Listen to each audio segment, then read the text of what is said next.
Okay, so the next three things that we want to kind of hit on is the 12 steps, 12 traditions, and the 12 concepts. And it's my experience that the 12 steps help me as an individual member,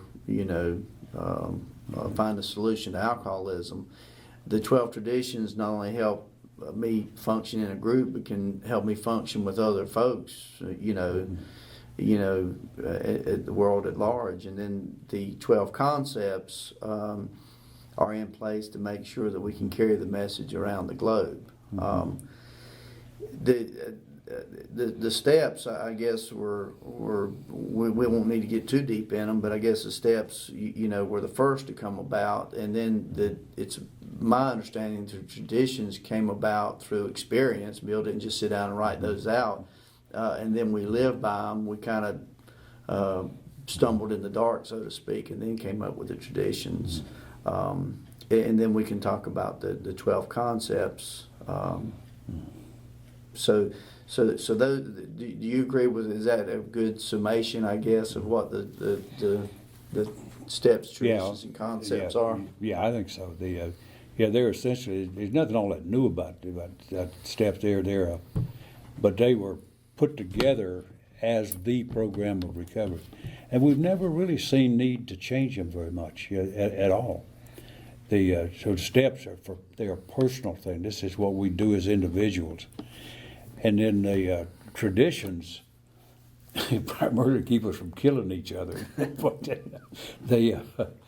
in fact, they grew out of some of the wars that went on when we were trying to put the steps together. We had a group of people working on that and writing a book and all of that. And man, that was almost mass mayhem sometimes when they were doing that. So traditions grew out of the thing of just how can we work cooperatively with each other and the world around us, and that's what we want. We try to do in the traditions is, it's one thing to have our recovery. It's another of how we carry it in the world around us. And so traditions tell me about how to deal with a guy. If I'm doing business with somebody, I want those traditions to guide how I do that. That I'm not going to flim-flam somebody or this kind of thing. I'm going to try to have good unity with the folk around me. So they're vital, and they apply to us universally as well. But I think personally they're very important. That I reword them a little bit, like my welfare comes first. but it depends on the unity. If I don't have a good home group, my welfare is in jeopardy. And so, but I like to look at it that way, that it's not just our common welfare, it's my welfare. It comes first. And so for that reason, I'm a good tradition man. And because I want to have unity with all the people that I interact with. But they came along. Later, the steps were the first thing. But then the traditions came along close behind because they saw that there was so much pushing and shoving, and that we had to have some peace in the valley. Yeah. And as far as the concepts, the 12 concepts, where I'm not sure what year. Do you know what year they were formed? Where they came from, and why they were formed? It was the mid-50s, and when that was going on, Bill wasn't the sole author of that, and I can't remember the guy's name, but there were several people in the board of trustees that were very, very learned folk. And one of the guys that co-wrote was Bill. Bill was a heavy hand in it, but those concepts were the concepts of world service. It's how can we take this gathering of alcoholics that have learned to live with each other. Now, how can we put this into a condition where we can be of useful purpose in this world? The concepts were the concepts for world service. How can we do this? And the General Service Conference came out of that, and we've implemented it very well. I don't know if we've practiced it 100%. The one thing that I disagreed with Bill about, that I didn't ever tell him, but I probably would have if we'd have been talking, I never have believed staff ought to have a vote. And Bill had a different idea. But I don't think you take a paid employee and have them to do voting for the fellowship. Yeah, I just totally disagreed with him. And but anyway, that still goes on. But the concept was that the General Service Conference would be the springboard for what we do in AA. The trustees are the level above that, and they basically are the blessing or woe boy folks for us. Mm-hmm. They're there. They don't have major authority, but unless they endorse something, it's going to have a hard time getting through. Right. And so they're there. They're trustees, and they're going to look at it just like the trustees at a college. You know, they're not going to step in there and tell you how to teach geography, but if you get it screwed up, they'll come in and tell you about it. Yeah. And that's sort of the way they are with us. That the trustees are. Mm-hmm. So, in not discussing, we talked on the last question about 23% of the groups are active in the three legacies. I mean, staying away from that, how do you feel the AA as a whole has done in shifting from? I mean, obviously when Bill was alive, I mean, he was a heavy force in Mm-hmm. Kind of guiding the fellowship, not so much telling us what to do, but in just helping us along. Mm-hmm. How do you feel that we've shifted, Mm-hmm. from having Bill as a guide Mm-hmm. to using, the Mm-hmm. steps, traditions, and the concepts? Mm-hmm. Well, I think how effectively have we done it? I guess. I think we miss him a great deal because Bill was a real visionary guy. He had a real ability to understand and also to take action. He was an extremely capable guy, but he wasn't the Superman. But he was just an excellent leader. And I'm not overly thrilled with the way we are. I think we've done a very poor job of dealing with singleness of purpose, for example. That around the world, I think we've just not handled that very well, and it's injurious to the program. That we. So I think we failed to fill in the gaps up to this point adequately, anyway, and so. We haven't replaced Bill. I don't know if we ever could.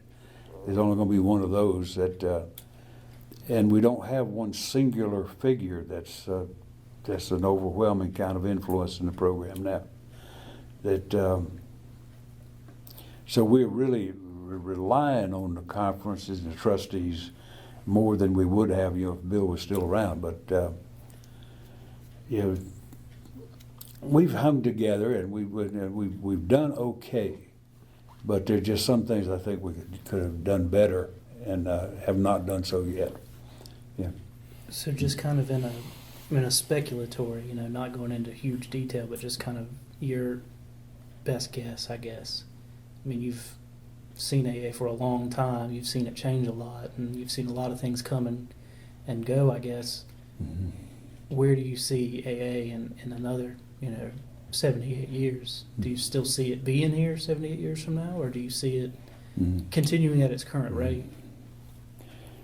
Well, I think it'll be here.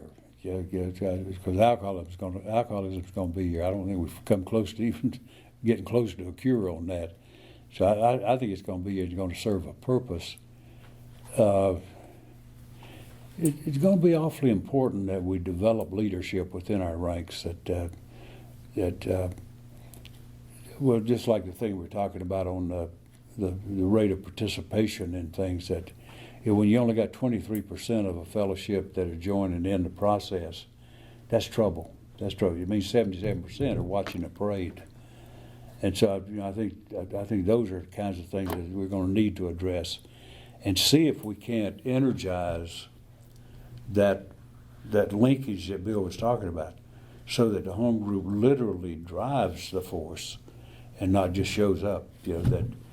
So I think we're shaky in that area, you know, and we're talking about 50 years ago that was done, and we're not doing it very well. So, do you think it's a real possibility or a real danger that we need to watch out for? You know, you talked about singleness of purpose. I mean, is it possible we could go the way of the Washingtonians or the Oxford group with?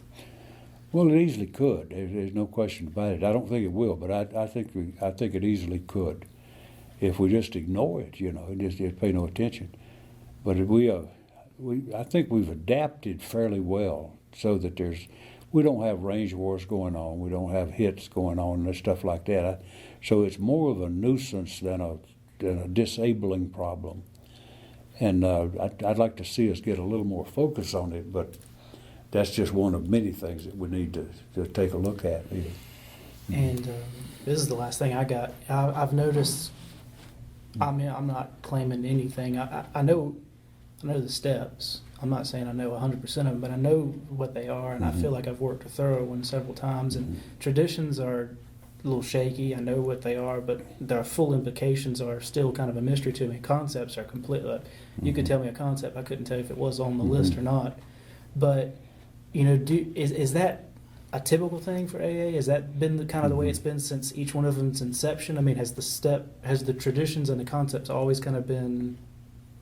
I feel like it's a common theme now that a lot of people don't know the traditions and know the concepts. Has that been the way it's always been? I think it's a pretty accurate view that traditions are a lot of people see that as sort of business, taking care of the business of AA. It really isn't. It's taking care of the survival of AA. But if you looked across the country, steps are in place just about everywhere. Doesn't mean they're worked 100% everywhere, but they're in place everywhere and they're established. Traditions are tolerated more than used. And like I do a lot of tradition workshops, and so people, when they hear about it, they'll want to get into it because I think they recognize the vitality of it. But in terms of getting to it, wrestling with it, and starting to practice it, we're light years away from that. So I think we've got a little trouble there. And concepts is we really don't need to do a lot at the local level for that. It's when we put somebody into the position like a delegate or somebody like that, they've got to be briefed on it pretty well so they can take care of business. But the concept for world service gets to be rather complicated, and so we're far from the main team on that right now. But it's going to be increasingly important, I think, as we go along. And it's not only the concept for world service, but it's a concept. Just service in the ranks is a big problem. Yeah, you got an awful lot of groups that have no service ethic to them. You know, they're just basically me focused. And we let a program just deteriorate into nothing but about me and mine. That's an awfully narrow kind of view to have, you know, and I think AA calls for more than that. But now, how do you do that? You know, I don't think you drive it. I think you got to lead it, you know.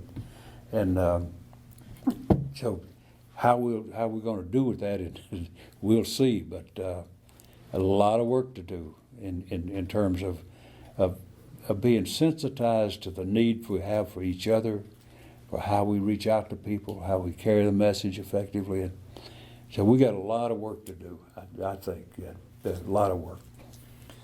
That's all I got. All right. Well, I'm Mathew, and I'm an alcoholic. I'd like to thank Steve and Tom for sitting down these last 2 days. I really enjoyed it. And, and thank you, Matt, for good work. Good Appreciate work. it.